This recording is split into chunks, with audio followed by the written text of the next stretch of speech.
Witam Państwa. To naczynie to maselnica, urządzenie do ręcznego wytwarzania masła. W Polsce używana w gospodarstwach wiejskich jeszcze w XX wieku. Wytwarzaniem masła zajmowała się gospodyni. Do dolnej części maselnicy wlewała śmietanę, zbieraną specjalnie w tym celu z odstałego, ale słodkiego mleka.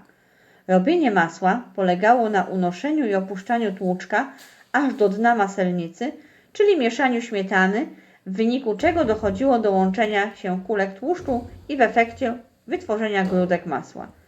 Końcowym etapem tworzenia masła było wybieranie bryłek przy pomocy drewnianej łyżki i łączenie ich w całość. Bryłę tę należało jeszcze przez pewien czas wyrobić, zanurzoną w zimnej wodzie ugniatać łyżką w celu wyciśnięcia resztek maślanki uwięzionej w maśle i ostatecznie uformować osełkę.